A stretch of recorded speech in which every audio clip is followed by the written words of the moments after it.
Ya, puisi itu berbeda dengan prosa. Puisi, prosa. Prosa itu lawannya, prosa lawannya puisi. Dengaran? Dengar. Ah, Dengar Mas, dengar. dengar, jelas nggak? Ya dengar ya. Ah, Dengar. Dengar ya. ya, ya syukur. Mas Nah, Pak. ya pertama untuk menulis puisi dengan baik itu kan harus tahu karakter puisi. Karakter puisi seperti apa? Ya, ya tadi kebetulan sempat saya lihat puisi karya teman-teman, ya bagus tapi bahasanya masih klise, bahasanya masih bahasa lama ya, bahasa apa ya, bahasa bujangga baru ya, belum segar itu. Kalau puisi sekarang kan coba dilihat saja, dipelajari, dibaca, bahasanya bahasa kekinian. Kalau puisi-puisi tadi rata-rata bahasanya bahasa jadul gitu. Ya, coba nanti kita baca. Ya. Tentu kita seperti yang katakan tadi, kita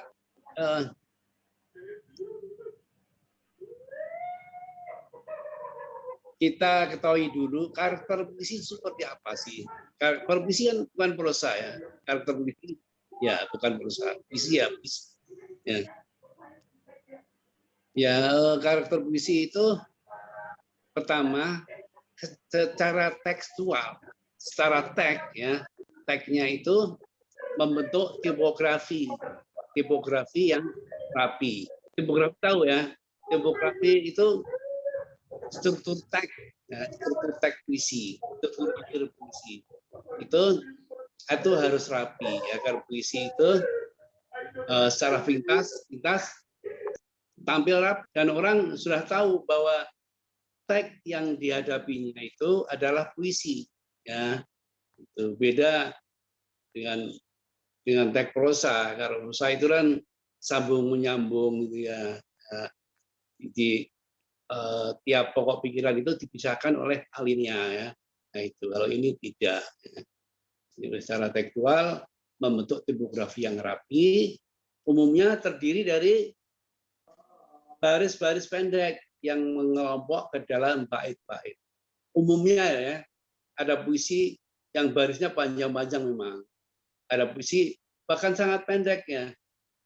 Ya. Kalau kita membaca puisi Sutarji dalam Kapa itu kan beragam tipografi, ya, beragam tipografi. Ya pertama kita memang harus menata tipografi. Puisi Sutarji ada yang tipografinya biasa seperti walau itu ya, walau ya, ada yang aneh ya, Wingka dan Sika itu kan aneh ya, yaitu zigzag itu. Ya, tipografinya zigzag. Bahkan ada yang satu puisi isinya hanya pun. Kalian pun hanya pun isinya. Atau yang isinya hanya haha ya. Ya, luka haha. Ya kita jangan membuat puisi seperti itu. Puisi seperti itu sudah trademark Sutarji. Artinya kalau kita membuat puisi seperti itu, ya orang langsung menganggap wah ini jiplak Sutarji. Jangan hindari. Kita mulai saja membuat puisi yang lazim, yang biasa saja, ya, yang biasa. Tapi kata-katanya segar, kata-kata pilihan kata-katanya atau diksinya itu kekinian, ya. Jadi umumnya terdiri dari baris-baris yang pendek dan mengelompok ke dalam bait-bait. Ya, puisi itu setiap pokok pikirannya itu dijelaskan oleh ide, oleh apa bait ya, dipisah-pisah oleh. Ya. tiap bait mengandung rima, ya. Rima tentu Bapak itu Ibu udah tahu ya, rima itu apa sih? Benar. Rima itu persajakan, ya. Baik rima akhir, ya, persajakan pada akhir baris, rima awal, persamaan bunyi pada awal baris, maupun rima tengah, ya, ada juga persamaan bunyi di tengah, ya. Itu kalau kita kreatif kita kreatif bisa menempatkan persamaan bunyi dimanapun, ya. Yang penting membuat puisi itu jadi indah, jadi enak kalau dibaca. Itu jadi sudah ada 2 karakter, ya. Satu secara tekstual membentuk tipografi yang rapi. 2, tiap bait mengandung rima, ya. Terus karakter yang ketiga, tiap rima membentuk ritme yang harmonis, ya. Ya, tiap rima, tiap persajakan, tiap persamaan bunyi itu tersusun menjadi ritme yang harmonis. Puisi itu kan ada iramanya, ya. Ada iramanya, ada ritme. Itu hanya bisa dirasakan oleh orang yang peka, peka pada ritme. Ya, itu nanti kita beri contoh banyak kayak apa, ya. Kemudian ini ciri yang terakhir, yang keempat, tiap bagian puisi tersusun atas citraan-citraan yang indah dan mengandung makna isi tertentu. Nah, ini yang paling penting, ya. Ini yang karakter keempat ini yang paling penting. Tiap bagian puisi tersusun atas citraan-citraan, ya. Gambaran atau imaji, ya. Gambaran atau imaji yang indah dan mengandung makna isi tertentu, baik mana harfiah, mana simbolik, maupun makna asosiat. Mana harfiah, ya maknanya itu ya sudah seperti apa yang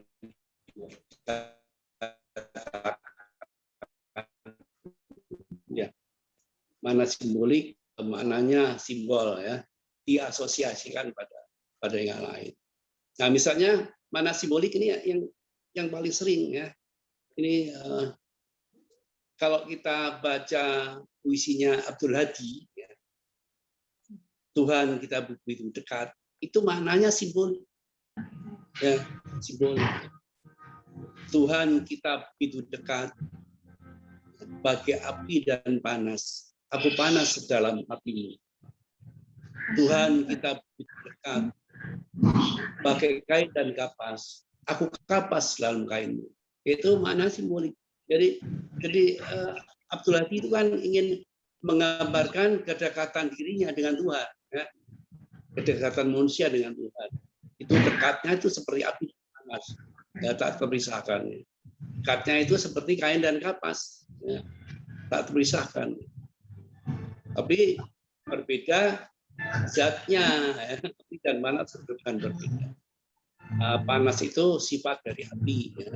Jadi dari singkatnya dia ingin menggambarkan manusia itu hanya pengejauhan tahan dari sifat Tuhan, nah, sifat Tuhan. Nah, sebelum kita lanjutkan, saya ingin bertanya dulu, puisi apa sih yang disebut puisi? Karena kita dari tadi ngomong soal puisi. Nah, puisi apa sih? Apa sih yang disebut puisi? Kita sudah ngomong banyak tentang puisi, jangan-jangan tidak tahu apa itu puisi. Dengan karakter seperti tadi, ya, puisi itu apa? Ayo, siapa yang tahu?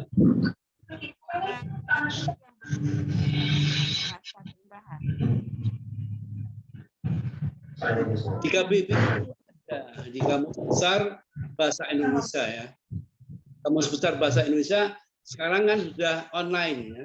Online, sudah daring, gampang dibuka dari mana saja, ya. Itu gampang contek dari mana saja. Menurut Kamus Besar Bahasa Indonesia, puisi adalah ragam sastra yang bahasanya terikat oleh rima. Ya, tadi menjadi karakter puisi ya, rima oleh mantra, oleh rima.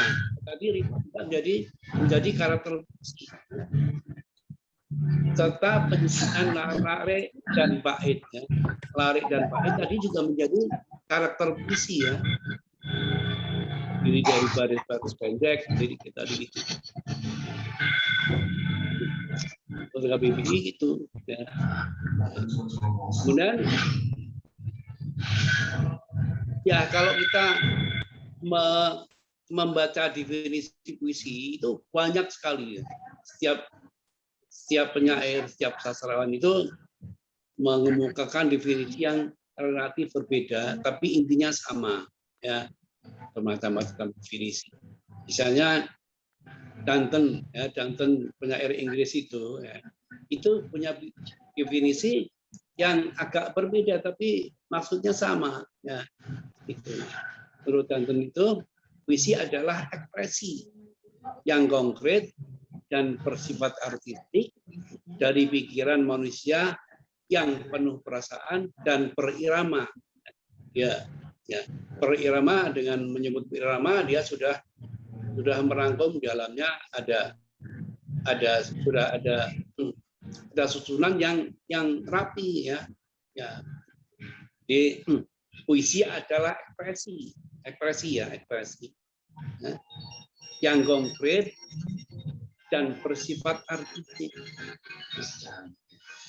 dari pikiran manusia yang penuh perasaan dan berirama. Ya, itu dua definisi yang bisa kita baca.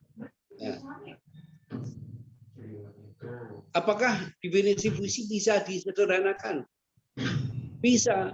Nah, definisi puisi bisa disederhanakan menjadi apa? Puisi adalah ekspresi perasaan dan pikiran. Ya, puisi adalah ekspresi perasaan dan pikiran yang dirangkai dalam susunan kata yang indah dan bermakna. Jadi di sini kita lihat unsur-unsurnya. Puisi adalah ekspresi pikiran dan perasaan. Ya, puisi itu isinya ekspresi perasaan, ya, ekspresi hati, perasaan itu hati dan pikiran, ya, dan pikiran ide, ya, ekspresi perasaan dan pikiran yang dirangkai dalam susunan kata yang indah dan bermakna. Jadi ada syarat ekspresi yang bagaimana ya agar diisi. Dia adalah ekspresi pikiran yang pikiran perasaan yang dirangkai dalam susunan kata yang indah dan bermakna.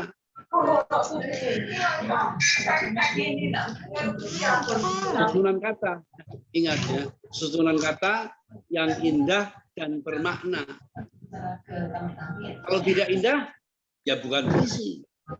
Kalau tidak bermakna, ya bukan puisi. Puisi itu harus indah dan bermakna. Susunan kata yang indah dan bermakna.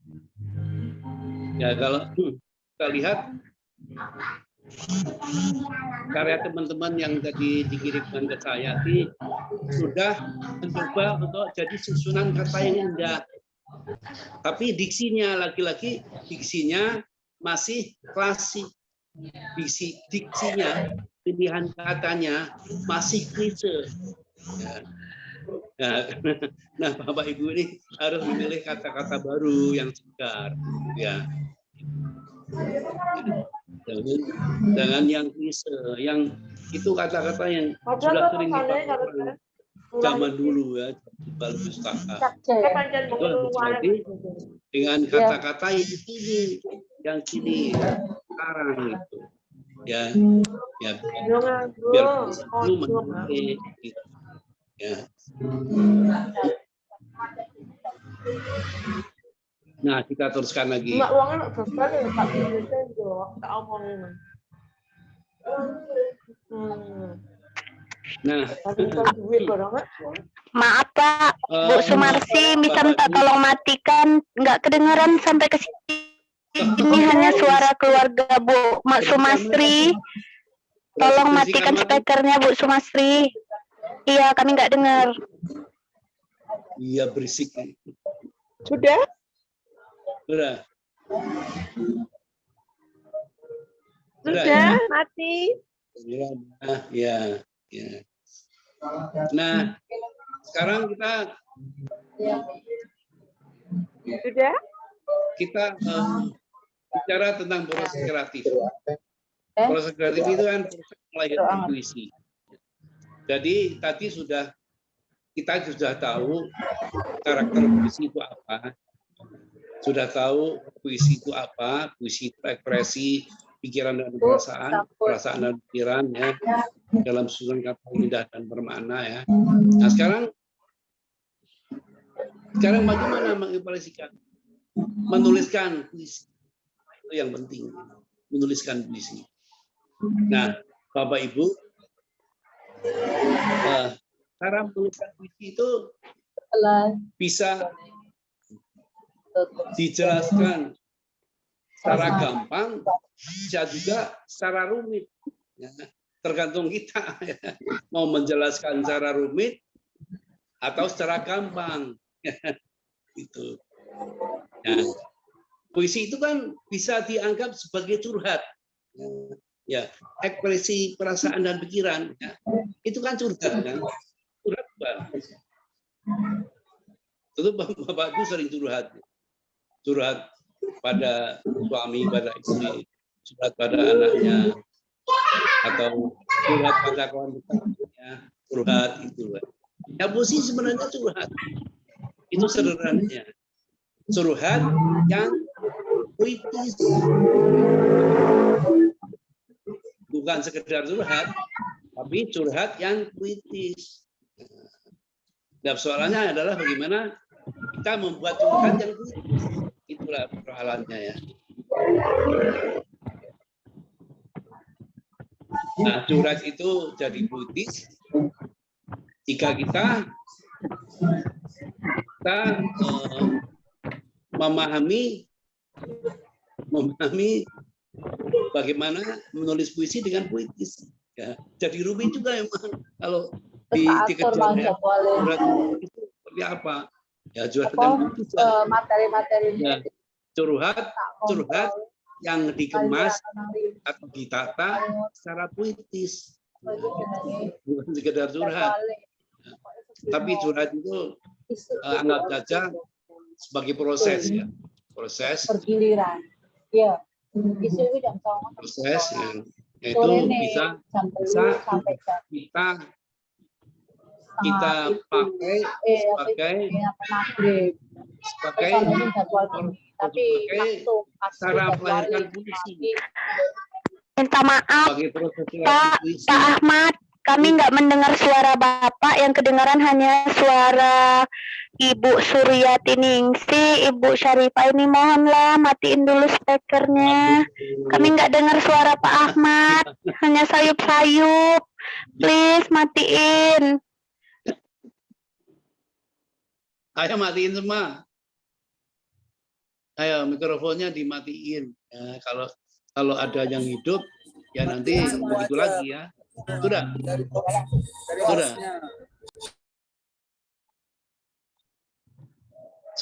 matiin. Tuh, nggak kedengeran. Halo?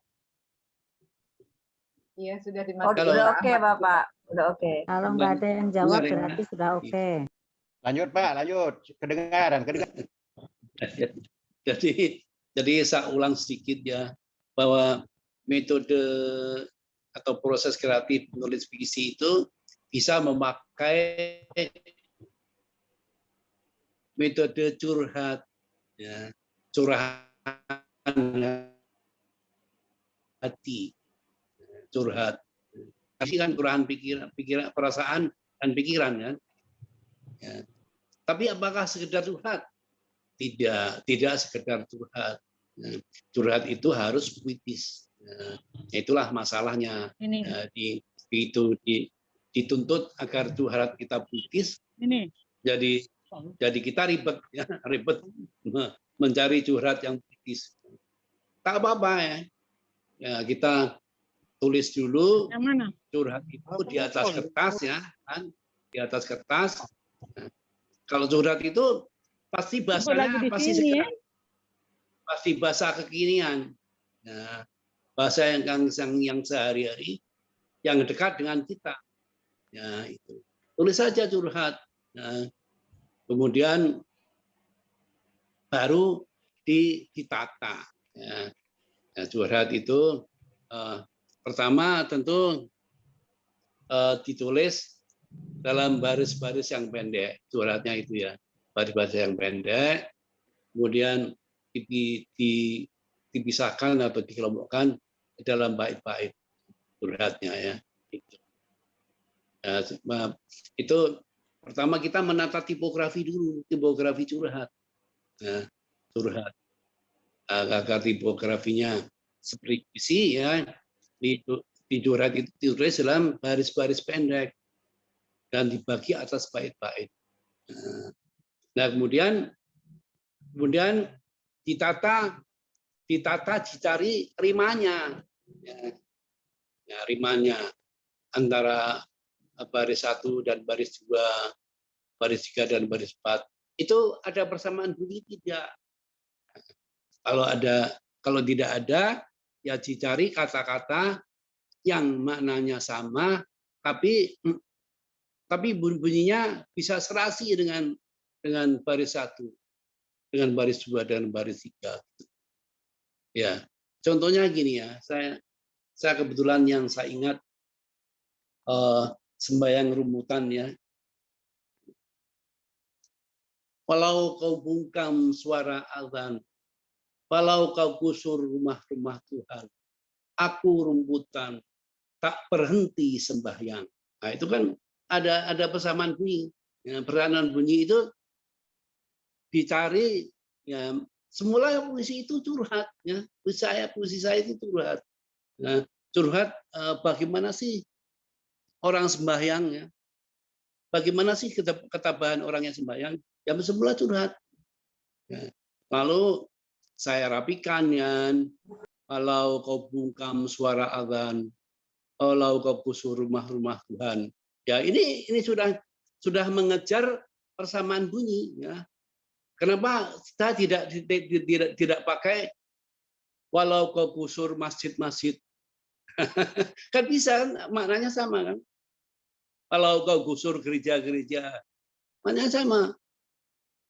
Tapi persamaan bunyinya tidak serasi dengan atas.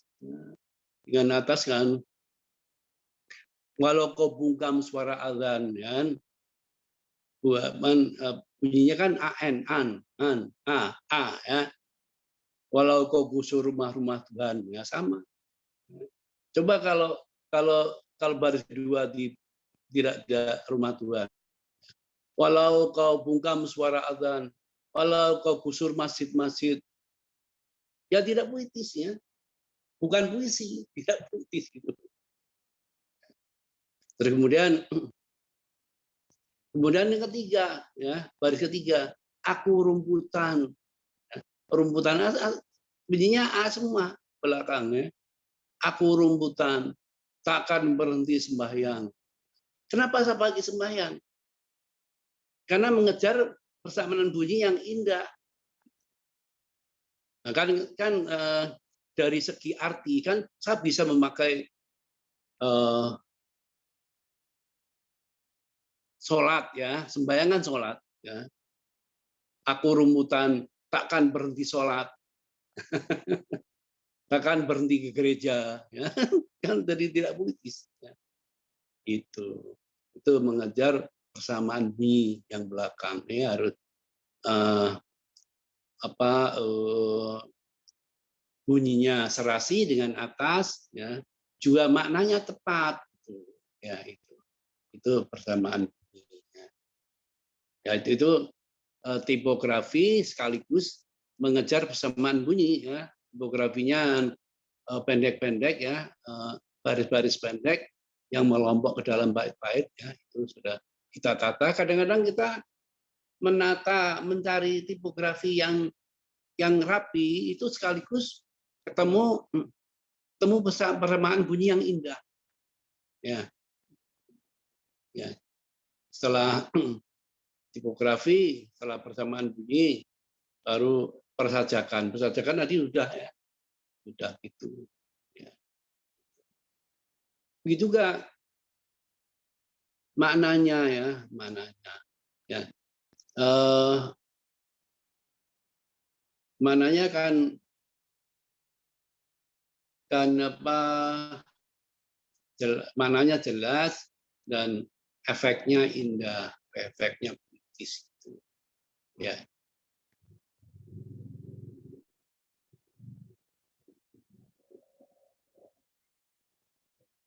Terus, itu kan sekaligus mengejar diksi, ya, mengejar diksi. Mengejar diksi itu biasanya dengan pertimbangan citraan, ya, citraan yang indah. Citraan. Kebetulan saya memakai citraan rumputan, ya, citraan rumputan. Rumputan itu mengandung makna atau mengandung kesan, ya, kesan yang berjamaah, ya, kemudian kesan egaliter, ya. Namun tabah rumputan kan sosok yang tabah itu, ya, diinjak-injak, dibakar, diangan, tetap tumbuh saja sebagai rumputan. Ya. Itu seperti orang sembahyang. Ya. Jadi citraannya rumputan, itulah. Ya, orang lain bisa juga memakai citraan yang lain. Ya. Kemudian setelah curhat kita tata seperti itu, ya jadilah puisi. Lagi gimana cara kita peka terhadap aspek puitik puisi, agar kita peka, agar kita bisa menata aspek puitikanya, ya. Itu tentu ya harus banyak baca. Kalau nggak baca nggak tahu.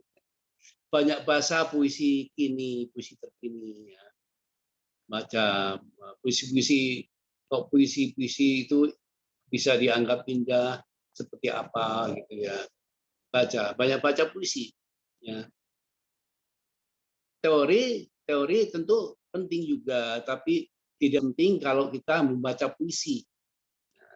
Ingin membuat puisi yang indah, harus baca puisi-puisi yang indah.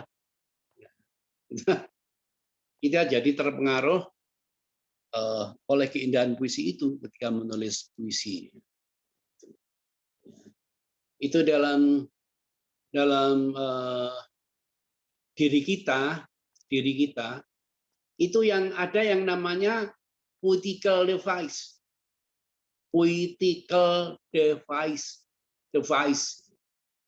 Itu peralatan puitik, ya, peralatan puitik. Peralatan puitik itu bisa terbangun, ya, bisa ada pada diri kita kalau kita membaca banyak puisi, ya, membaca teori puitika, membaca puisi. Nah, peralatan puitik itu bisa terbentuk, ya. Kalau peralatan puisi itu terbentuk, maka kita memiliki kepekaan puitik. Ya, dengan sendirinya curhat yang kita susun itu jadi puitik, gitu, jadi puitis. Nah, tidak sembarang curhat. Nah, curhat itu kan temanya bisa macam-macam, ya. Curhat tentang hubungan kita dengan Tuhan, curhat tentang kerinduan kita pada sosok ibu, kerinduan kita pada anak. Curhat itu kan perasaan rindu kan ada di hati, di perasaannya. Itu dijurhatkan. Kerinduan kita pada sosok ibu, ya. Kerinduan kita pada suasana yang damai, yang tentram, ya. Kita rindu suasana yang damai, kita rindu suasana yang tentram, ya. Bisa jadi curhat, ya. Kemudian pikiran itu, tadi kan ekspresi perasaan dan pikiran. Pikiran itu memperkaya curhat, ya, memperkaya. Sehingga puisi itu bukan pengertiannya tidak sempit, tapi luas, ya, luas, diperkaya oleh pikiran. Ya. Jadi metode nulis puisi yang paling gampang itu curhat. Kemudian ada metode yang kedua, ya, itu metode yang kedua adalah menggambar alam dengan kata-kata, ya, itu termasuk metode yang dipraktekkan oleh Sapardi Djoko Damono, itu metode. Ya. Bentar.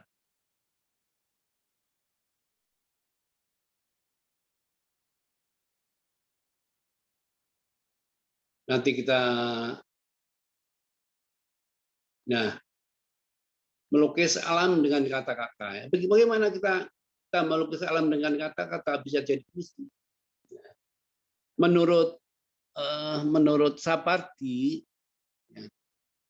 tiap fenomena alam, tiap gerak alam itu puitis.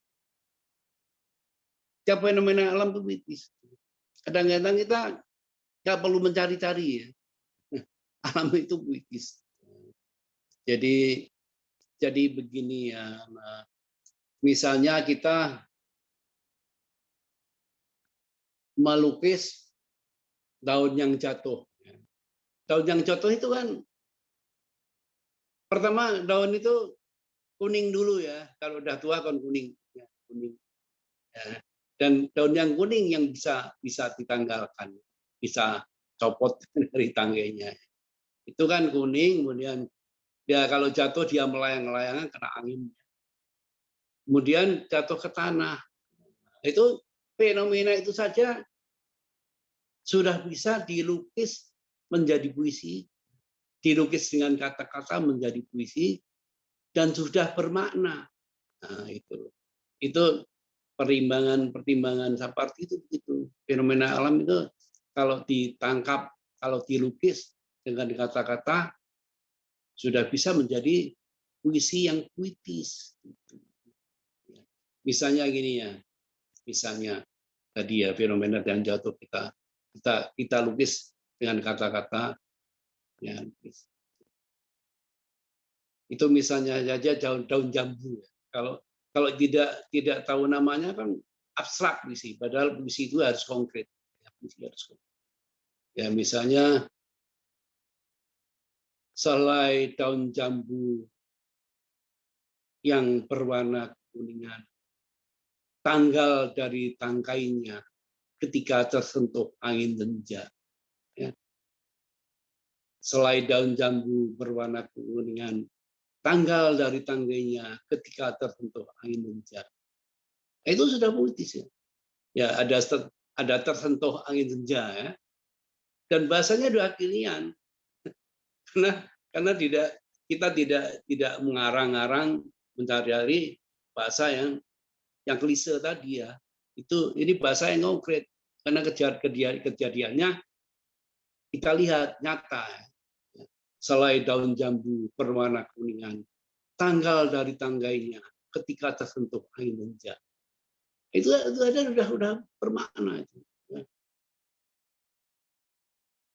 Melayang-layang saat dia, ya, melayang-layang saat dia kemudian terkapar di tanah menjadi benda tak bermakna.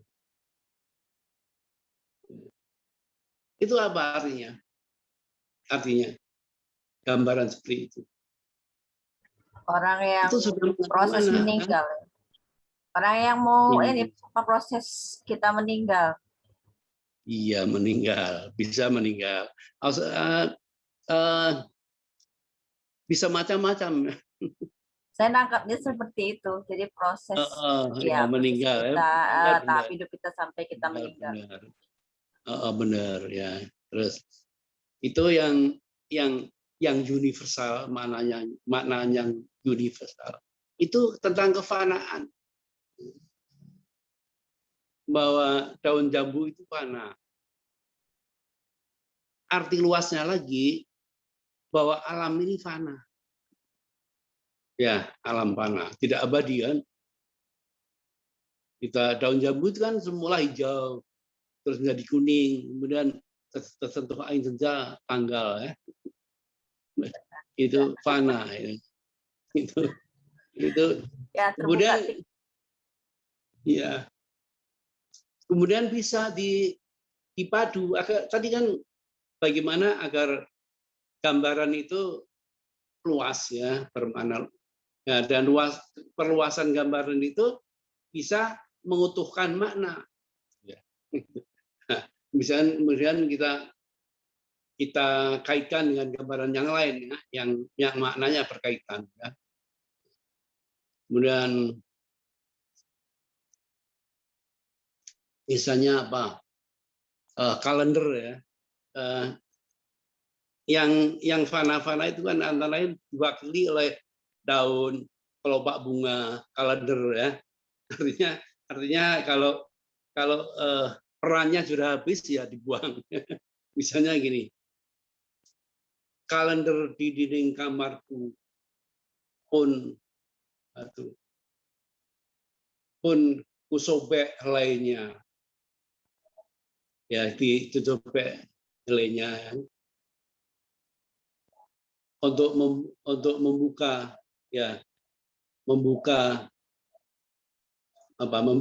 bulan baru apa ya. Terus itu kurang puitis. Yang kedua ini kurang puitis. Kita cari yang putih atau begini. Seekor kupu-kupu yang melintas di jendela kamar pun berkata. Nah, ekor kupu-kupu berkata. Jadi gaya bahasa personifikasi itu banyak dipakai ya, dan itu menjadikan puisi kita puitis. Misalnya, seekor kupu-kupu yang melintas di jendela kamarku pun berkata, ya, pun berkata, setangkai bunga mawar tiba di tamanmu pun gugur helai-helainya. Misalnya begitu ya. Itu bisa diodak-adik jadi puitis. Ya, dari kupu-kupu itu mengabarkan bahwa bunga mawar yang tumbuh di halaman gugur tangkainya karena apa gitu ya. Itu kan kalau digabung dengan tadi dengan daun yang jatuh, ini ada kupu-kupu melintas, ada bunga mawar yang gugur helai-helainya, itu kan maknanya sama ya. Maknanya kefanaan ya. Tapi makin kaya, gambarannya makin kaya. Ya. Terus kalau itu dikaitkan lagi dengan kalender yang menggantung di dinding kamar pun kusobek helainya karena habis bulannya. Ya, kalau habis bulan kan sobek, habis bulannya. Jadi gambaran citraan tiga adegan, tiga fenomena alam. Ya. Satu daun yang jatuh, kemudian kubu-kubu yang melintas jendela kamar dan kata tentang bunga mawar yang gugur kelopaknya, kemudian kalender yang disobek karena habis bulannya, itu menjadi citraan yang saling mengutuhkan, Ya, itu cara Sapardi menulis puisi. Ya, dia nggak tidak repot-repot berpikir maknanya apa sih, dilukis saja itu. Jadi seperti itu antara lainnya.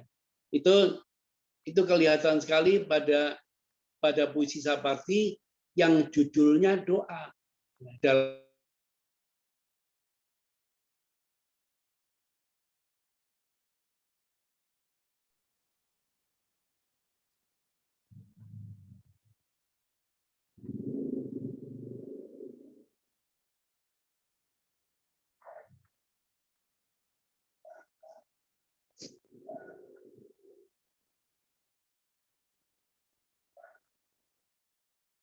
Nah ini dalam doaku ya, puisi Sapardi ini.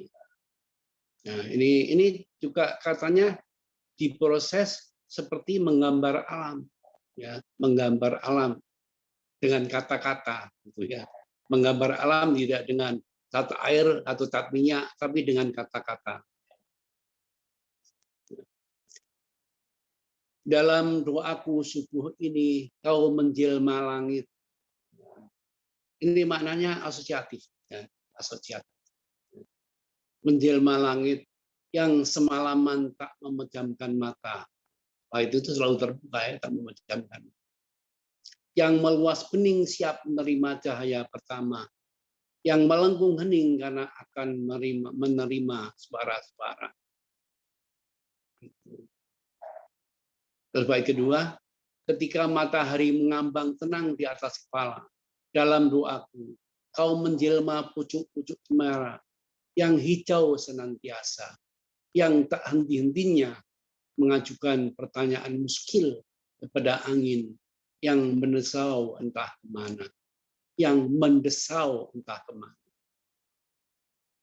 Terus baik ketiga ya, dalam doaku sore ini kau menjelma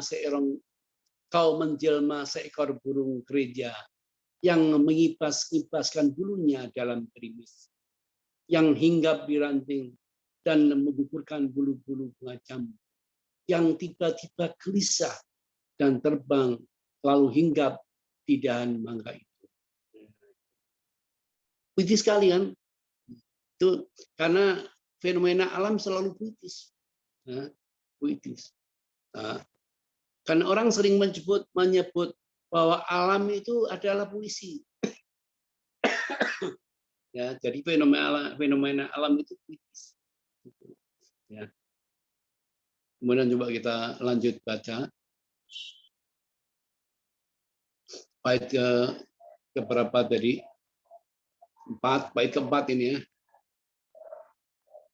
Maghrib ini dalam doaku, kau menjelma angin yang turun sangat perlahan dari nun di sana, yang bersingkat di jalan kecil itu, yang menyusup di celah-celah jendela dan pintu, yang menyentuh-sentuhkan pipi dan bibirnya pada rambut, dahi, dan bulu-bulu mata. Ya, itu angin ya, maghrib ya. Ketika maghrib itu ada angin yang turun perlahan, ya anginnya lembut ya, turun perlahan.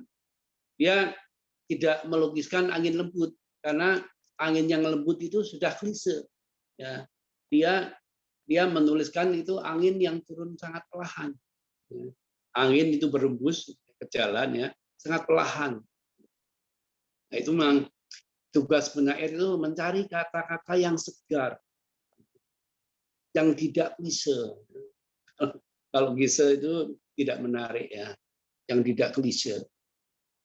Jadi dari non di sana dan bersingkat di jalan kecil.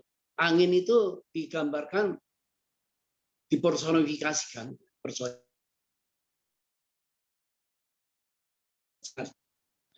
jalan pelan-pelan gitu ya, menyusup celah-celah jendela dan pintu, dan mencontoh-contohkan pipi dan bibirnya pada rambut, dahi, dan bulu mata. Angin itu mencontoh-contohkan, mencontoh rambut, mencontoh bulu mata, sabar, terusnya ya, yang mencontoh-contoh ya. Itu kan gambaran yang puitis. Padahal hanya angin bisa digambarkan begitu puitis. Nah, terus penutupnya begini puisi bait kelima. aku mencintaimu. Itu sebabnya aku takkan pernah selesai mendoakan keselamatan. Ya. Temanya sederhana ya, temanya sederhana. Ya. Bisa menangkap tema puisi tidak? Bisa menangkap tema puisi itu tidak? Ayo, siapa yang berani bercerita tentang mana puisi itu?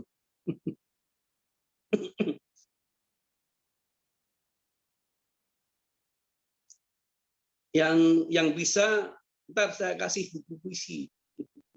Saya titipkan di jalan. Nggak berani, Pak. Nggak berani, Pak Ahmadun. Kayaknya semua yang dicatat hanya tulisan indah.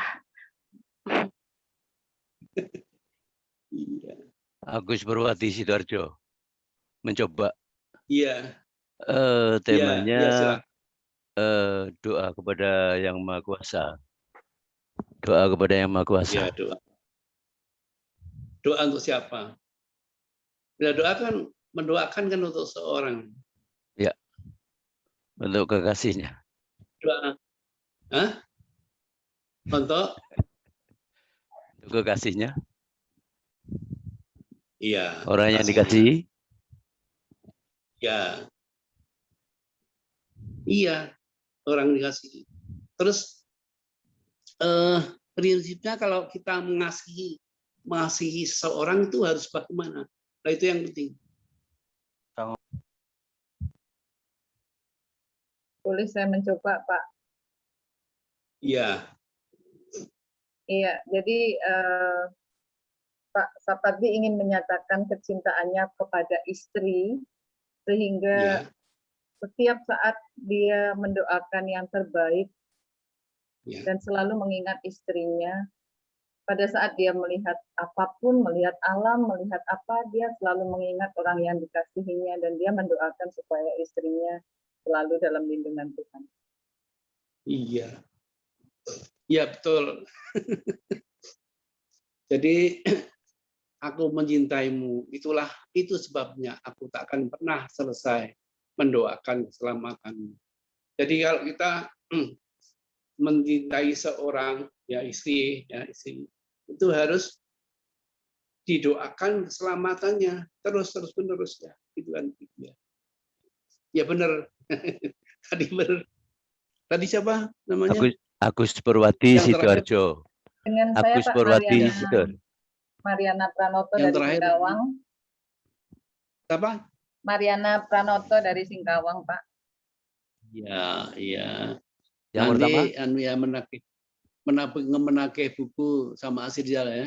Oke, matur suwun. Yang pertama bagaimana, Bapak? Dua orang yang terakhir ya. Iya, Agus Purwadi Sidoarjo. Iya. Ya, Agus Purwadi Sidoarjo sama Terima kasih, Bapak. Bu Mariana Pranoto Ya. Singkawang Kalbar. Ya, dua yang dapat buku ya. Asirjal catat ya, Asirjal. Terima kasih Pak Ahmadun untuk pembelajaran kami juga. Dua orang ya, Agus Purwadi dengan Bu Mariana Pranoto. Iya, terima kasih. Ya. Terima kasih. Ya, nanti Pak kita kasih Ahmadun buku. izin. Pak Ahmadun. Ya. Pak Ahmadun izin. Ya. Halo, kayaknya saya tadi singkat aja menyatakan percintaan tadi. Temanya singkat aja tadi. Ya, dari Mulyo Aceh Pak Ahmadun. Dari Mulyo. Enggak kerekod. Saya tadi menyebutkan tadi ya Mulyo Aceh. Ya, tadi saya menyebutkan tadi singkat aja itu percintaan Pak Ahmadun. Ya, temanya itu aja. Saya tidak menjelaskan secara rinci ya. Cuman kan yang ditanyakan ke Mas, temanya apa? Saya bilang tadi tentang percintaan gitu. Ya, Iya, tentang tapi bukan percintaan dalam pengertian percintaan yang umum ya. Singkat aja tadi saya Kasih-kasihan. catat. Tapi ini adalah Ya, benar, bukan. mendoakan Tapi khusus orang khususnya yang gitu. dicintai. Ya, benar. Kalau kita mencintai seseorang harus mendoakan terus keselamatannya. Benar. Iya. Ya baik, kita lanjutkan sampai mana tadi? Sampai menulis puisi dengan metode curhat ya. menulis puisi dengan menggambar fenomena alam. Ya, itulah ya, menulis puisi dengan menggambar fenomena alam. Ya. Tadi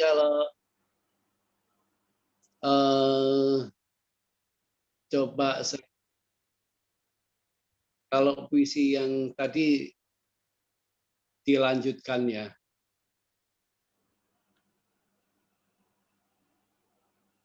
Sebentar, ini nyarinya agak susah ya.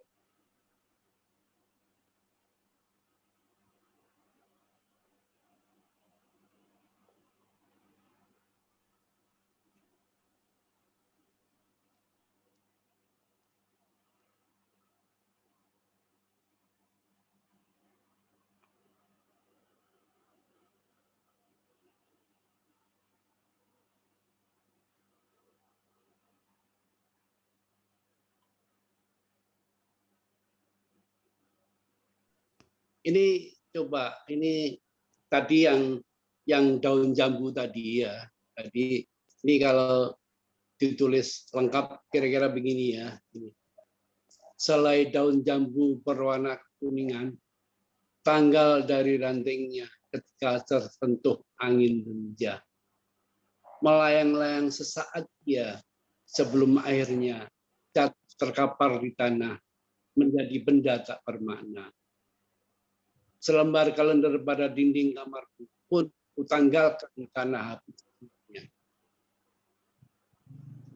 Seekor kupu-kupu yang tiba-tiba melintas di jendela pun berkata, sekutu mawar di tamanmu kini juga telah layu, dan helai-helainya dan helai-helai kelopaknya jatuh satu demi satu. Matahari juga ikut mengucapkan selamat tinggal pada senja. Ya, jadi matahari pun senja. Namun aku takkan pernah ragu. Aku takkan pernah ragu. Harapannya kau tanam jadi mimpi indah itu akan tetap mekar jadi tawa seperti janji yang kau pahatkan dalam jiwa.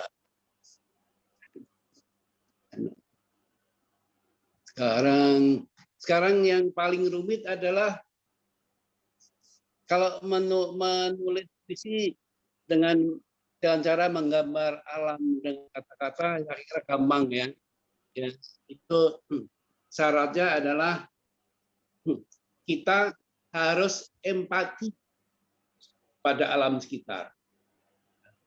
Kita sering-seringlah mengamati alam. Alam itu kan apa sih? Alam ya benda-benda ya, batu, daun, langit, senja, lain-lain itu ya. Itu kita harus empati.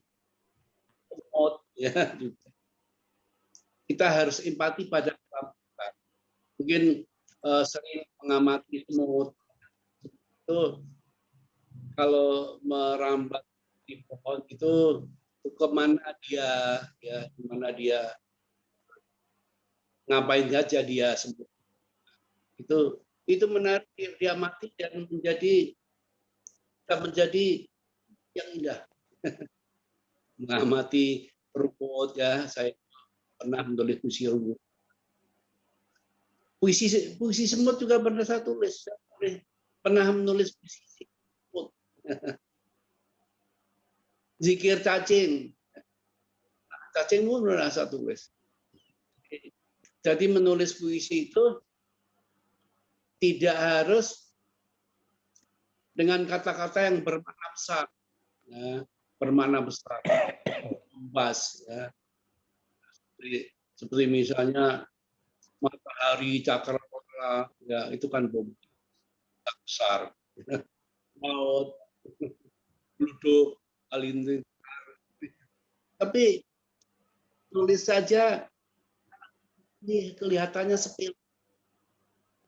Tapi punya makna yang dalam. Misalnya semut, cacing, ikan, teripang, ya, terumbu karang, itu bisa menjadi puisi yang kalau kita bisa memberi makna yang dan menyusunnya secara puisi. Bahkan seorang penyair dari Singkawang, ya. Itu siapa? Hana Francisca, itu menulis puisi hanya dengan menyebut bumbu dapur, ya. Itu bisa menjadi puisi yang indah. Misalnya cabai, terasi, bawang, itu bisa jadi puisi yang indah. Jadi puisi yang indah. Jadi jangan takut menulis hal yang kecil. Justru hal yang kecil itulah yang bisa membawa makna yang dalam. Ya. Dan Joko Pinurbo itu menulis tentang sarung, ya. Sarung ya, yang selama ini kita anggap apa sih sarung, ya. Dia bisa menulis puisi citraan sarung yang banyak. Jadi nggak perlu imaji-imaji yang besar. Nah, itu. Terus itu menulis dengan metode curhat pertama, yang kedua dengan metode melukis atau menggambar fenomena alam. Sekarang metode yang ketiga ini yang paling rumit. Walaupun tadi metode pertama dan kedua juga persentuhan juga dengan puitika, ya. Persentuhan kan harus puitis, karena puitis maka pengetahuan puitika perlu juga untuk menyusun, mengedit puisi itu jadi puitis. Nah, sekarang nulis puisi berdasarkan teori puitika. Kalau berdasar teori puitika itu agak rumit, ya, tidak sederhana tadi. Ya. Menulis puisi, jadi konsepnya itu menulis puisi ibarat menempatkan suatu benda di balik kaca kristal. Ya. Gimana itu menempatkan suatu benda di balik kaca kristal? Jadi apa? Jadi indah. Ya, kaca kristal itu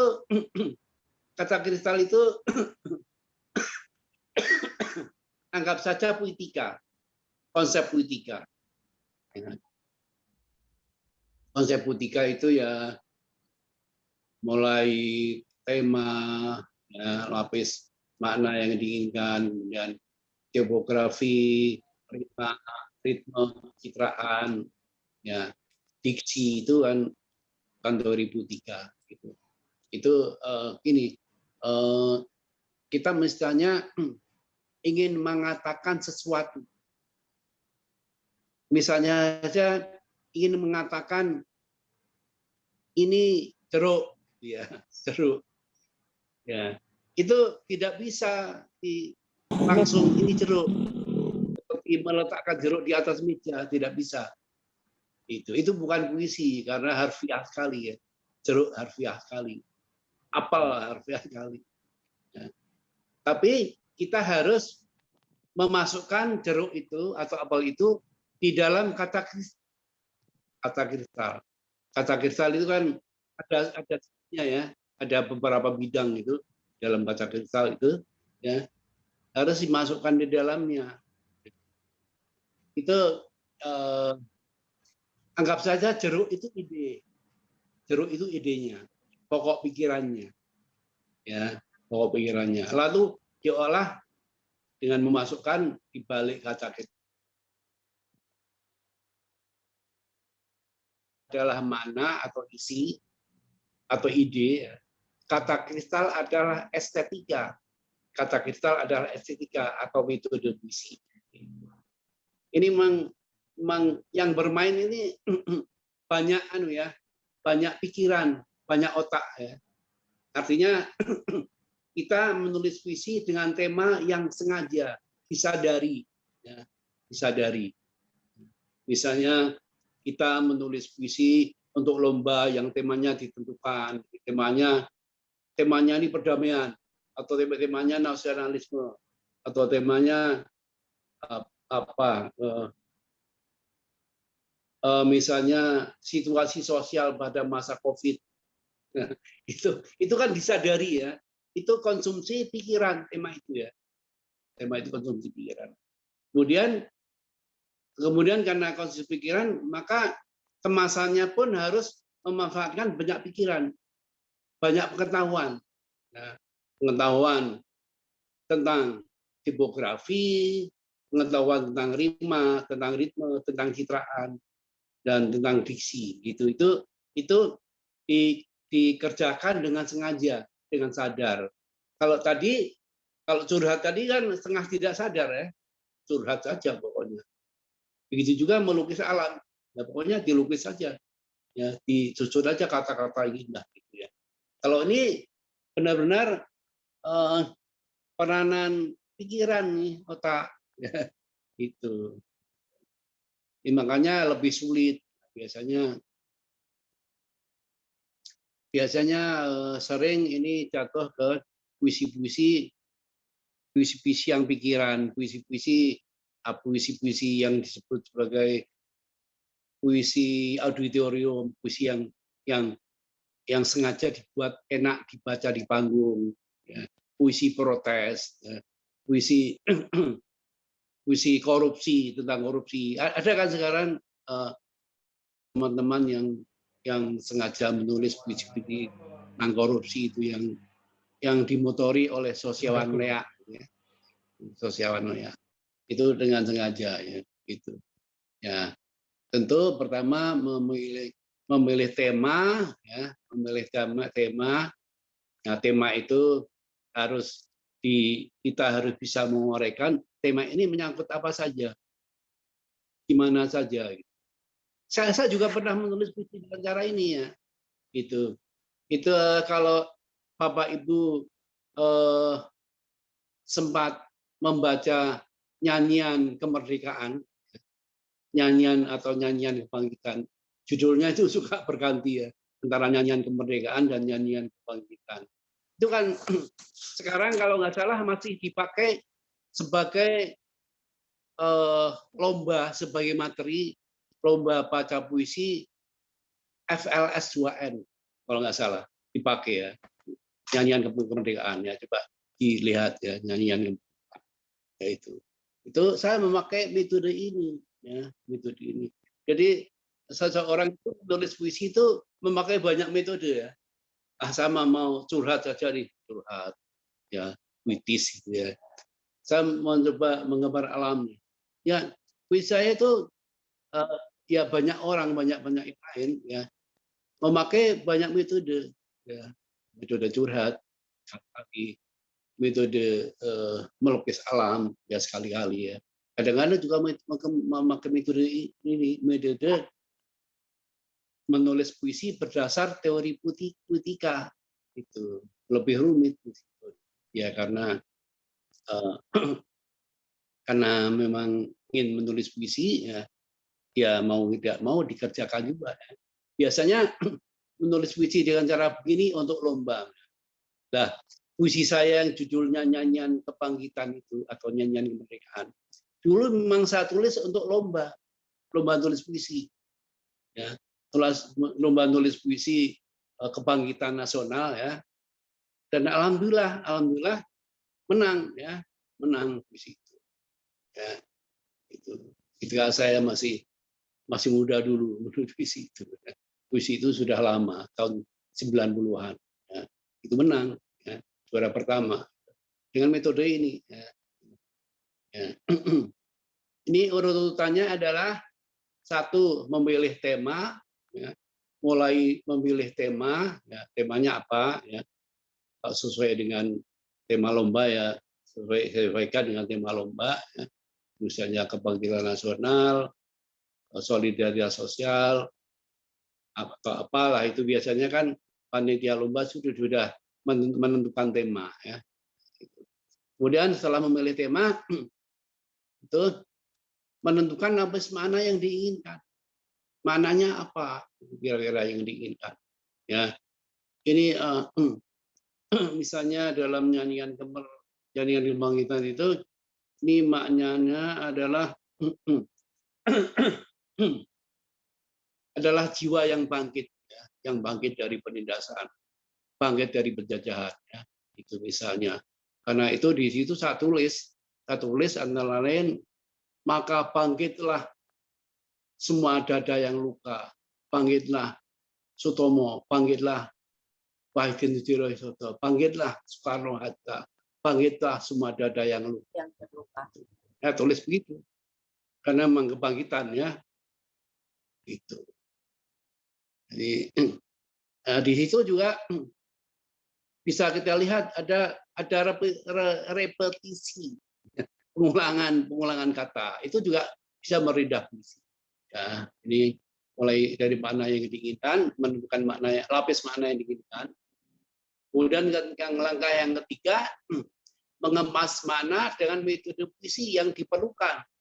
Ya, mengemas makna. Nah, itu antara lain satu, memilih tipografi yang pas. Itu tipografi kan tadi sudah saya jelaskan, ya. Tipografi itu aspek fisik puisi, susuran teks puisi, ya, itu tipografi. Ya, itu. Kemudian mengatur rima yang harmonis, ya. Rimanya bagaimana, ya? Jadi satu, memilih tipografi, dua, mengatur rima, ya, rima yang harmonis itu. Ya, ketiga, membentuk ritme yang musikal, itu. Ya, diusahakan ritmenya musikal, ya. Karena puisi itu yang berhasil tuh musikal, ya. Yang indah dibaca, ya, itu. Yang musikal. Kemudian membangun citraan yang indah. Citraannya harus indah, ya, citraan atau gambaran atau imaji, ya, imaji yang indah. Dan mengandung makna sesuai dengan maksud isi. Ya, kita maksud kita isinya apa, ya? Kalau isinya tentang kebangkitan, ya ini citraannya harus mengarah pada itu, pada kebangkitan itu. Citraan-citraan yang membangkitkan. Jangan citraan yang justru perlawanan, ya, itu namanya menghancurkan puisi kita sendiri, ya. Citraannya harus semuanya ke arah kebangkitan, ya. Ya, kemudian yang kelima, langkah yang kelima, memilih diksi, memilih kata-kata yang tepat bunyi dan maknanya. Ya, ya mau nggak mau kita harus melewati 5 langkah itu, ya. Memilih tipografi yang pas, mengatur rima yang harmonis, membentuk ritme yang musikal, membangun citraan yang indah dan mengandung makna yang sesuai dengan maksud isi yang ingin disampaikan kepada pembaca, dan memilih kata-kata atau diksi yang tepat dan bunyi dan maknanya. Jadi 5 langkah, ya. 1, memilih tipografi yang pas. 2, mengatur rima yang harmonis. 3, membentuk ritme yang musikal. 4, membangun citraan yang indah yang mengandung makna sesuai dengan maksud isi, sesuai dengan isi yang ingin disampaikan kepada pembaca. 5, memilih kata-kata diksi yang tepat bunyi dan maknanya. Itu harus dilewati. Memang agak rumit, ya. Itu. Tapi kan kita bisa membacalah tentang tipografi, tentang rima, tentang ritme, tentang citraan, tentang kata-kata atau diksi, ya. Itu kan banyak bukunya sekarang. Banyak, ya. Mau tidak mau kalau kita mau menulis puisi yang berhasil, kita harus membaca buku. Jangan malas baca, ya. Kalau kita malas membaca teori Botika, ya. Puisi kita tidak akan berkembang. Ya gitu-gitu aja, karena kita tidak membaca. Ya. Puisi kita tidak akan variatif, tidak akan berkembang. Nah, mandek gitu aja, ya, itu. Nah, maka harus membaca. Ya. Nah, kemudian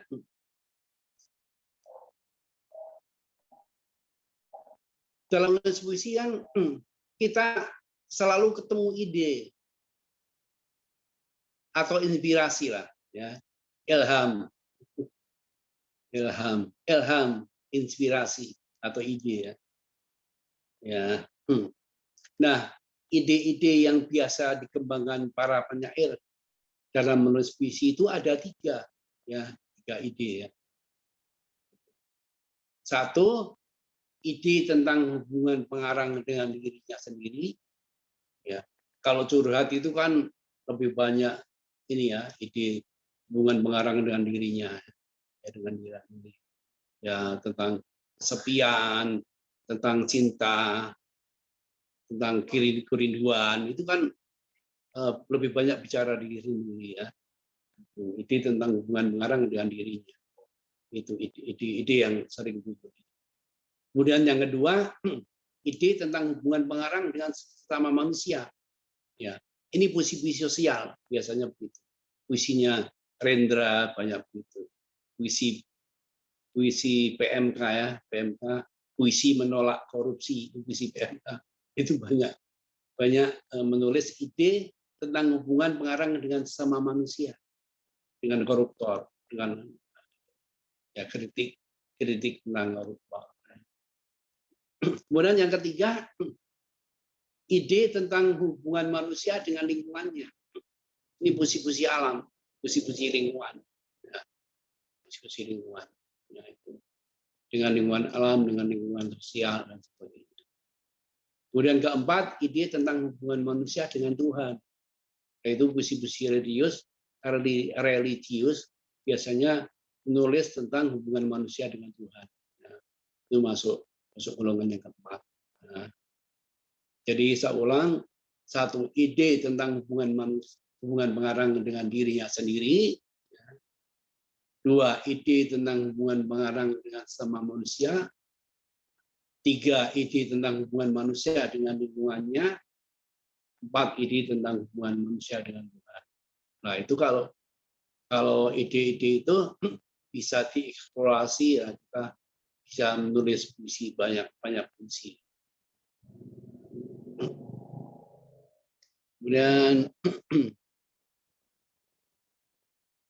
Kemudian menulis puisi kan butuh simbol-simbol, ya. Apalagi kalau menempatkan kata dalam pengertian simboliknya. Jadi karena puisi itu terdiri dari rangkaian kata, dan puisi kan terdiri dari rangkaian kata. Ya, minimal ada 1 kata.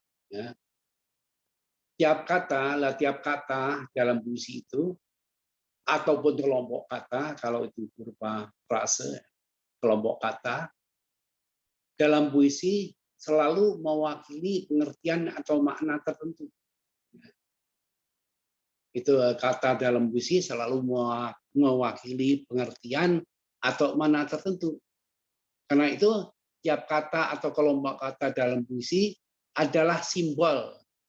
Tiap kata atau kelompok kata dalam puisi adalah simbol. Simbol dari suatu pengertian tertentu yang ingin disampaikan penyair kepada pembacanya. Itu, ya. Simbol, ya, simbol. Ada 3 macam simbol yang biasa digunakan para penyair dalam menulis puisi. Ini menurut René Welk, ya, itu sastrawan Prancis, ya. René Welk, ya, itu menurut René Welk. Ada 3 simbol yang sering digunakan penyair. 1, natural simbol, ya, simbol alam, ya, natural simbol atau simbol alam. Itu yakni simbol yang menggunakan realitas alam atau benda-benda yang merupakan unsur-unsur dari alam. Nah, puisi seperti air, tanah, matahari, angin, api, batu, pohon, bunga, burung, ikan, langit, cakrawala, dan lain-lain. Nah, simbol alam ini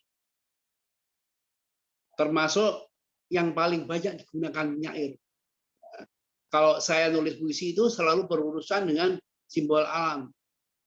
Abdul Hadi banyak menggunakan simbol alam. Sapardi Djoko Damono banyak menggunakan simbol alam. Tadi kita baca puisinya ya dalam doaku tadi, ya banyak sekali simbol alam itu. Ada burung gereja, ada langit, ya dan lain-lain. Ya. Dalam puisinya Abdul Hadi, Tuhan kita begitu dekat, walaupun itu pendek, nggak menggunakan simbol alam ya. Tuhan kita begitu dekat, bagai api dan panas, aku panas dalam api. Api kan alam, ya, simbol alam.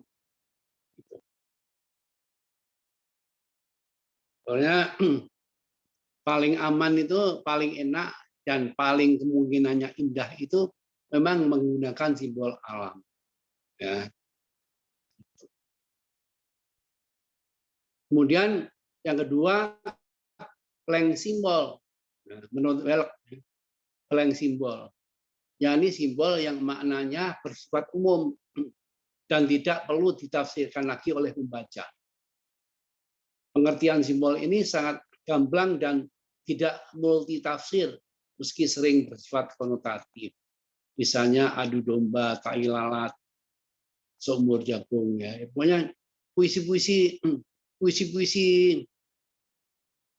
kritik sosial itu banyak menggunakan ini, blank simbol. Puisi menolak korupsi itu yang banyak menggunakan simbol, blank simbol. Ya. Puisi-puisinya Rendra itu yang dalam itu potret pembangunan dalam puisi itu banyak menggunakan blank simbol. Ya. Kemudian yang ketiga, private simbol. Ada 3 simbol. Private simbol, yakni simbol yang khusus diciptakan sendiri oleh penyair, sehingga maknanya sulit dipahami. Nah, ini banyak digunakan Afrizal Malna. Kita kan sering kesulitan mengerti puisinya Afrizal karena menggunakan private simbol, simbol yang diciptakan sendiri, kreatif, tapi merepotkan membaca. Gitu. Dan juga Sutardi Kasumbahri. Ya. Sutardi banyak juga menggunakan private symbol. Ya. Itu kan banyak sekali dalam O Amuk Kapa, dalam buku O Amuk Kapa. Itu kan ada ya kata-kata yang susah ditafsirkan. Ya. Misalnya sepi saupa, ya. Sepi saupa, sepi saupi, sepi saupa, sepi saupi, itu ulang-ulang sampai pesonya ke dalam diri. Ya. Itu kan private symbol. Juga puisi kalian pun, ya, itu private. Itu apa maknanya yang seperti penafsiran kita ya belum itu. Luka, nah itu private symbol. Itu, nah, itu ya. Jadi ada 3 simbol menurut Welk ya, yang banyak digunakan penyair dari dulu hingga sekarang. Gitu. Ya.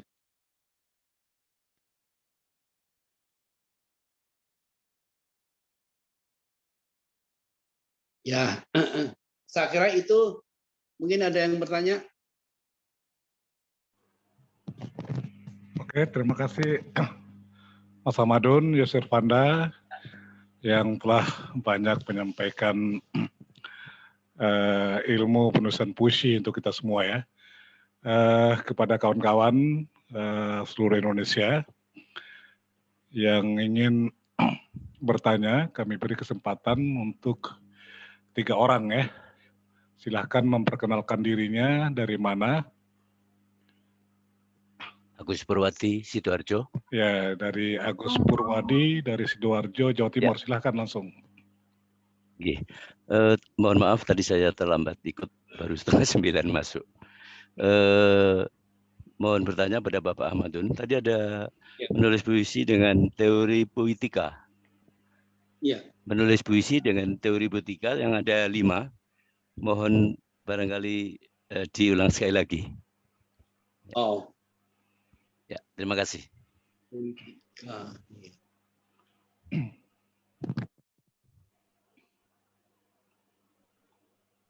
Ya. Jadi singkatnya itu menulis puisi dengan teori poetika itu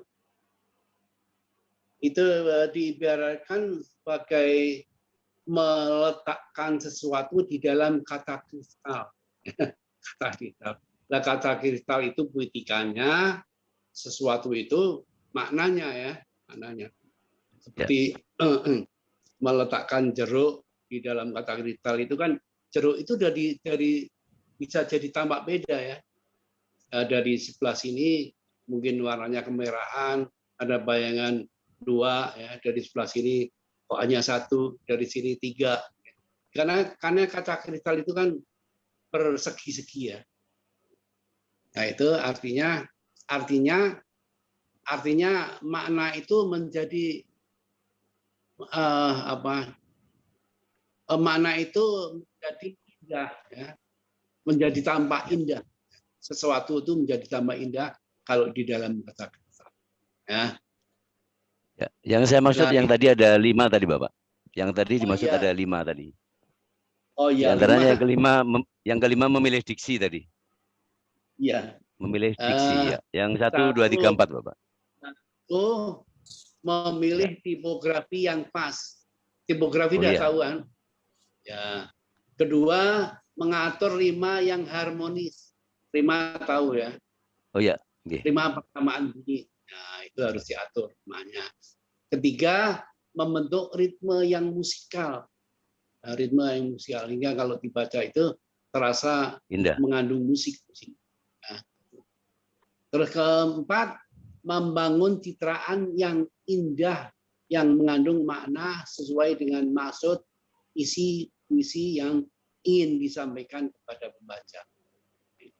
Membangun citraan, nah, gambaran, citraan gambaran, imagery gitu. Kemudian yang kelima, memilih diksi yang tepat bunyi dan maknanya. Oke. Dan yang terakhir itu sebenarnya hanya sebagai upaya kita untuk menserasikan semua unsur ya. Diksinya dilihat lagi, dasar sehingga bisa diganti atau tidak. Gitu ya. Ya sudah. Terima kasih Bapak. Terima kasih. Iya. Sabaria dari Aceh. Dari Bali. Berikutnya dari mana? Aceh tadi? Dari Aceh? DKI. Dari Aceh tadi siapa? Bang, saya udah raise hand dari tadi. Bang Sabaria Aceh. Aceh dulu Bu Mahanik. Oke, habis itu Bu Mahanik dari Jakarta. Oke. Assalamualaikum warahmatullahi wabarakatuh. Waalaikumsalam. Pak Ahmadun mau tanya yang tadi Bapak sempat jelaskan bahwa ada satu puisi tadi tentang dunia fana. Fana. Tadi ada kata-kata yang tentang daun jambu kuning yang berguguran, kemudian kelopak bunga juga terlepas dari tangkainya, kemudian lembar-lembar kalender yang tersobek dengan menggantikan dengan lembar yang baru. Apakah itu bisa kita tampilkan dalam satu puisi atau puisinya tersendiri, yang satunya tentang daun jambu atau tentang bunga atau tentang kalender, atau tiga-tiganya bisa tampil dalam puisi? Ketiganya bisa disatukan menjadi puisi yang utuh. Bisa Bu. Disatukan menjadi puisi yang utuh. Ya. Oh sudah. Iya, jadi ya, makasih Pak. Bukan puisi yang berpisah-pisah, tapi satu puisi yang memang mananya mana semua. Oh iya. Ya, mananya kan kefanaan. Makasih ya Pak, itu saja. Assalamualaikum. Oke. Salam. Selanjutnya Bu Mahanik dari Jakarta. Oke, terima kasih. Assalamualaikum warahmatullahi wabarakatuh. Waalaikumsalam. Mas Madun, saya adik kelas dulu di IKIP Karangmalang. Oh iya. Alhamdulillah. Okay. Reuni ini. Ini Mas, ya alhamdulillah. Saya udah nyimpen nomornya lama sih sebenarnya. Saya masih sering komunikasi dengan Cokro. Iya. Ini mau nanya ini Mas, tadi kan apa? ada kita bisa memulainya dengan curhatan. Terus gimana mengubah curhatan itu menjadi bersimbol? Padahal ini artinya stay di WC. Iya. Iya. Ya itu Bu. Ya, terima kasih. Iya. Semula gampangnya kita saja curhat itu ya di atas ya, di atas kertas. Mungkin semula biasa ya, sambung menyambung kata-katanya. Bisa setahap demi tahap. Kemudian tipografinya kita buat ya, kita salin lagi dengan tipografi yang rapi ya, dalam baris yang membangun bait-bait ya. Nah kemudian setelah itu kita lihat rimanya seperti apa ya. Kalau rimanya jelek, kita salin lagi menjadi dengan rima yang bagus ya. Ya. Kemudian citraannya ya. Setelah rimanya seperti itu. Kira-kira citraannya ini sudah bagus apa tidak? Citraan itu. Ya seperti ya,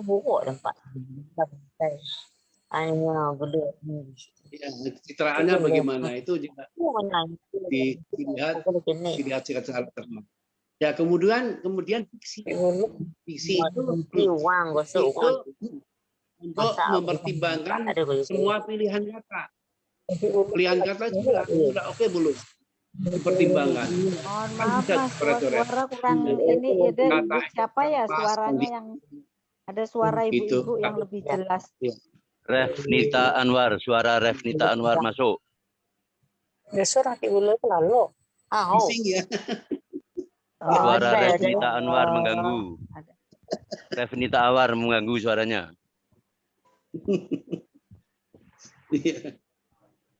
Gimana Bu? Sudah? Oke lanjut Mas ya. Iya begitu. Tadi ditanyakan apa? Yang ditanyakan? Ya pertanyaannya tadi membuat simbol. Ya, membuat simbol di curhat. Ya. Ya setelah semuanya setelah jadi baru pada langkah diksi Bu. Diksi itu dibaca lagi puisi hasil curhat itu, kemudian mungkin tidak disimbol-simbolkan, ya, jadi diganti kata yang maknanya simbolik. Ya, saya kira mungkin ya paling tidak sebagian kata yang maknanya simbolik. Ya, itu bisa. Nah, kalau ada puisinya, saya bisa bantu ya. Nggak ada puisinya. Ya. Oke, Bu Hani. Bisa. Ya. Intinya buat dulu curhatnya. Ya. Pada langkah diksi pilihan kata yang tepat, bunyi dan maknanya itulah saatnya untuk mengganti yang maknanya harfiah diganti simbolik. Oke, Bu Hani. Oke, selanjutnya pertanyaan dari siapa tadi? Saya satu orang lagi. Dia tahu dari Bali. Dari Bali. Dari Bali ya. Ya. Dari siapa Bapak Bali? Ketut Widya Setawa. Oh ya, silakan Pak Ketut dari Bali. Ya, terima kasih Bang. Buat Pak Ahmadun, pertanyaan saya seperti ini. Tadi disampaikan metode penulisan puisi salah satunya dengan metode alam. Ya, menggambar alam, melukis alam dengan kata-kata. Ya, melukis alam dengan kata-kata ini. Karena itu melukis alam dengan fenomena alam dengan kata-kata.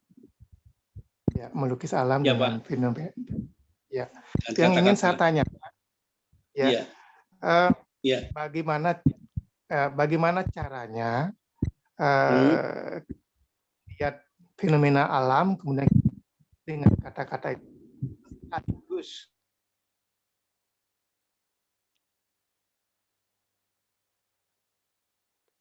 Sinyal. Ada gangguan sinyal. Yaitu Pak, setiap fenomena alam itu mengandung makna, fenomena mengandung makna, dan siapa fenomena alam itu sebenarnya kan puitis. Yakin ya bahwa fenomena alam itu puitis. Tinggal kita memanfaatkan untuk mana apa itu. Nah, misalnya kalau tadi kan daun jatuh ya, itu sudah puitis. Kelopak yang berguguran, ya, Bimbo pandai sekali menangkap fenomena alam jadi puitisnya.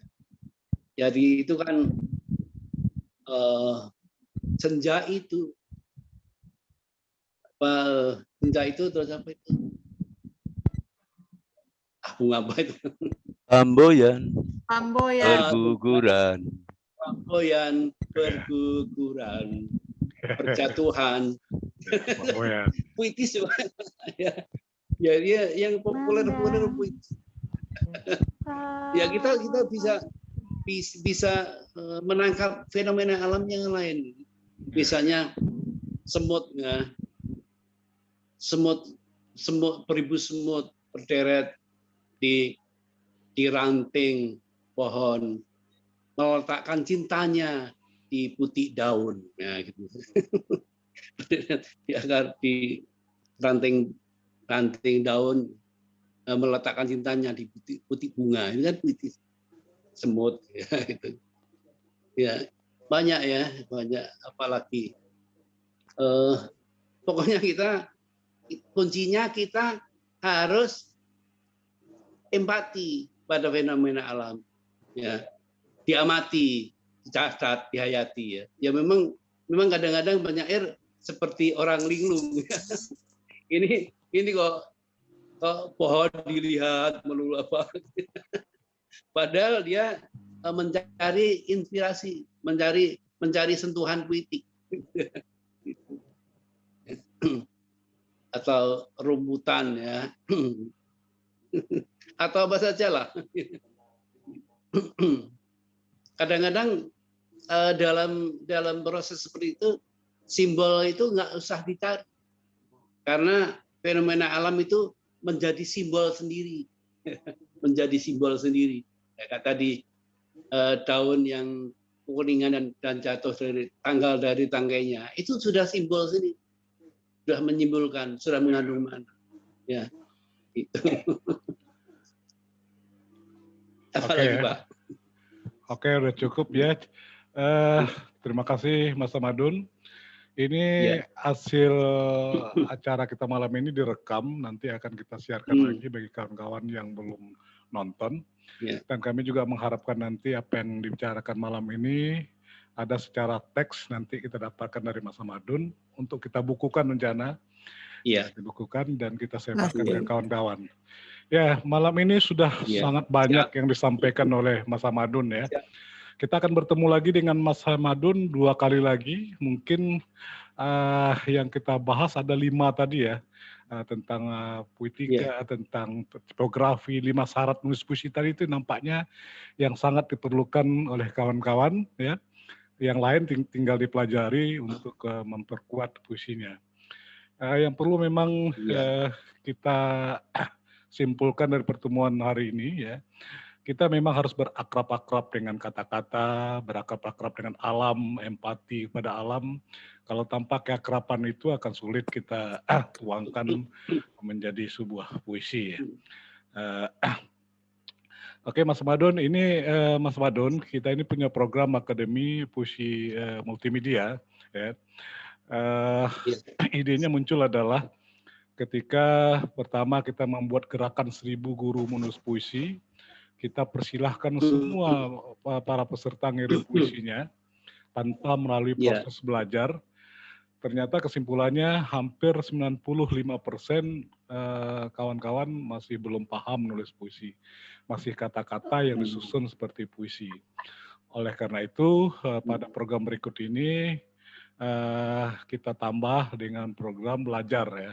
Belajar bersama-sama dari berbagai sumber sehingga memiliki kekayaan dalam menulis puisi. Kemarin kita ada Rini Intama juga kita undang menyampaikan pengalamannya dalam menulis puisi. Ya. Nggak mau ya udah. Kawan-kawan semua ya. Kita akan bertemu lagi di Mas Madun. Nanti kita kasih waktu kapan? Mungkin lebih pada hal yang diperlukan tadi. Tadi saya melihat ada yang menarik dari Mas Madun. Terus terang saja saya berteman sudah lama dengan Mas Madun ya. Tapi malam ini luar biasa ilmu yang diberikan ya. Banyak hal-hal yang baru ya saya terima ya. Dan menarik hari ini keluar semua ilmu yang ada di kepala Mas Madun. Beruntunglah kawan-kawan mendapatkan ilmu ini ya. Semoga memperkuat lagi kesadaran kita nulis puisi ya sehingga benar-benar puisi nanti lahir.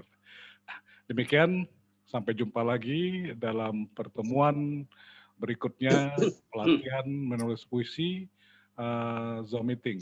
Setelah ini kita akan masuk ke program membaca puisi ya. Nanti narasumbernya adalah Yosi Rizal Manua ya. Nanti baru kita selingin lagi untuk anggota-anggota baru yang belum menulis puisi. Terima kasih atas perhatiannya, sehat selalu, selamat berkarya, kreatif, dan sukses untuk kita semua. Assalamualaikum warahmatullahi wabarakatuh. Waalaikumsalam warahmatullahi wabarakatuh. Terima kasih Pak Samadun, Pak Ahmadun. Pak Ahmadun.